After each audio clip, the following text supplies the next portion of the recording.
Unasogea tu unaangalia watalii. Kwa kweli wazungu zamani walikuwa wanaambiwa na nani?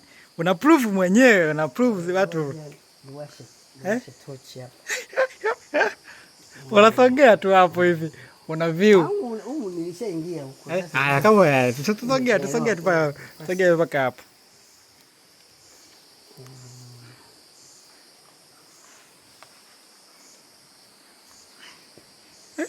Tochi tena mzee ya nini? Mchana sasa hivi mzee unaogopa. Giza hiyo. Hamna basi unaishia hapo lazima ufike kule. Wewe twende.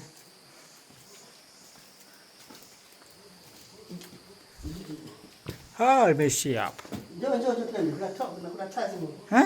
Taa? Kuna shuma. Oh my God. Hii inashtoka.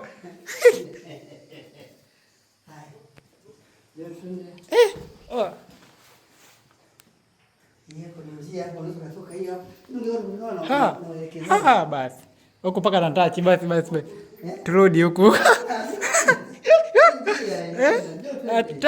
Taa sina. Twende mbele kule kwanza. Twende kwanza huku mbele. Turudi kwanza. Hii itanoga tukiwa na mwongozaji.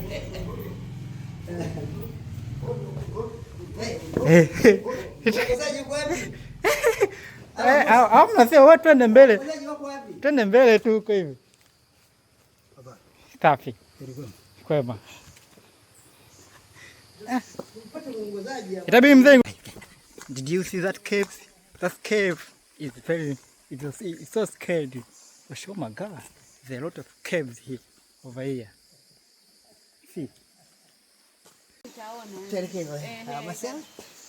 Kwa ukarimu wako tu ndio maana tumeanza tu kuvutiwa na mazungumzo. Ilikuwa liko chini ya maji takriban miaka 150 milioni iliyopita.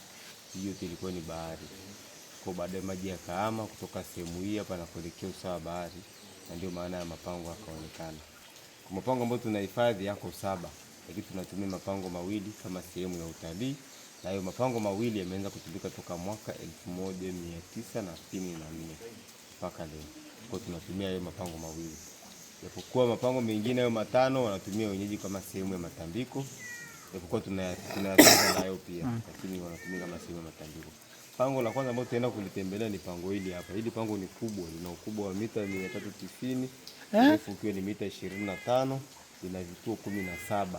Tunaliita pango la Osale Otango na Paulo Hamisi. Hao ni wanaharakati wawili ambao walijificha huko ndani takriban miaka 4 toka mwaka 1952 mpaka mwaka 1956. Kwa katika hili pango la kwanza, kituo namba 1 sasa taswira kama mfano wa ramani ya Afrika. Okay. Jinsi ilivyojichonga kuanzia juu mpaka chini, unapata kuona ramani ya Afrika. Mpaka chini.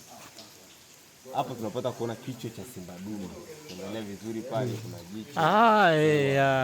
Sehemu ya taya, sehemu ya sikio. Ili jiwe lote lijitengeneza kama mfano wa kichwa cha simba dume.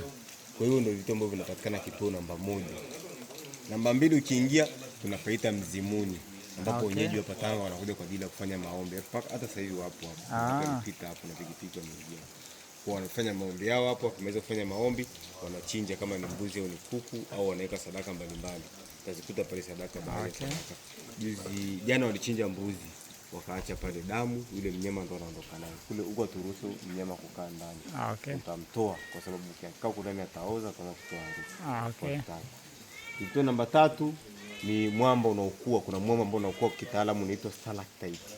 Baada ya mvua kunyesha, inapochanganyikana na hewa ya carbon dioxide tunapata tindikali ambayo inaitwa carbonic acid. Kwa carbonic acid ambayo kwenye miamba choka kuna madini ambayo yanapatikana hapa inaitwa calcium carbonate.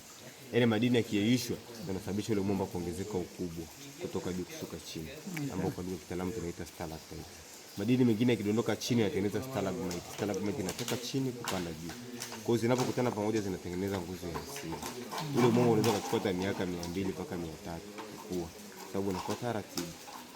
Kituo namba 4 ni taswira kama mfano wa boti. Kama tulivyoona hii taswira hapa, basi kuna taswira nyingine imejitengeneza kama boti ndani kule. Namba 5 ni maficho ya Osale Otango na Paulo Hamisi. Hao wanaharakati wawili walificha huko ndani takriban miaka 4 toka mwaka 1952 mpaka 56. Lakini wale jamaa pia walikuwa wakitumia dawa ambayo ilikuwa ni invisible, kwamba kutoka sehemu moja hadi sehemu nyingine pasipo kuonekana. Ila walipewa masharti ile dawa kwamba uruhusiwi kuwa na mwanamke. Kwa kina Osallo Otango walikuwa wanaweza kutoka hapa akaenda kwenye ile kampuni ya wakoloni ambayo ilikuwa inaitwa Amboni Plastiki, ilikuwa chini ya Uingereza. Kwa hiyo wanaweza kaenda kule kama ni asubuhi wakapata chai pamoja na wakoloni pasipo kuwaona. Chakula cha mchana pasipo kuonekana na cha jioni. Wakimaliza wanakuja kujificha huko ndani. Kwa mwaka 1956 Osallo Otango na Paulo Miso walitoka hapa na kuelekea Lushoto, kijiji kimoja kinaitwa Mtai. Baada ya kufika kule Mtai alikutana na mwanamke wa kizungu, wakamtamani yule mwanamke na kumbaka. Kwamba ile dawa ambayo alikuwa akitumia kishinda kufanya kazi, na mwisho siku alikuja kukamata na kupigwa risasi. Kwa hiyo pango tunalita pango la Osallo Otango na Paulo Miso. Kifika kituo namba 5 tunaenda kupaona pale ambapo walijificha. Kituo namba 6 kuna taswira, kuna mwamba wa juu unaitwa stalactite na wa chini unaitwa stalagmite, ni kile miamba ambayo ni kwa miwili. Namba 7 ni taswira kama mfano wa sole kiatu na chui alilala. Namba 8 unapita kuna kanjia kimbamba. Unapita kanjia kimbamba kaenda Chuzimani. Na watu wanavuka. Kwa ukipita ile njia nyembamba unatokezea mbele. Namba 8 unakutana na kwato ya ng'ombe, paja la kuku, kuna taswira kama mfano wa matiti. Namba 9 ni njia mbili, njia za masimulizi. Njia mkono wa kushoto zamani ukiweza kupita unatokezea Kange stende mabasi ya Tanga. Unatumia mwezi mzima zamani. Ukipita njia ya mkono wa kulia unatokezea Mombasa, unatumia miezi 4 zamani, lakini kwa sasa hivi zimefunga hizo njia, hazitumiki tena. Namba 10 tunaenda kuona msikiti, kuna taswira kama mfano wa msikiti, kuna maneno ya Qur'ani, kuna kibla. 11 tunaenda kuona kama mfano wa tembo, tunapaita Tarangire ndogo. 12 tunapaita picnic au hall au kumbi wa mikutano, tunaenda kuona pale. 13 mlima Kilimanjaro, lazima tupande kidogo juu. Kuna kule mlima Kilimanjaro, kuna taswira kama mfano wa mlima Kilimanjaro. 14 kuna kiti cha enzi ambacho kimejichonga chenyewe.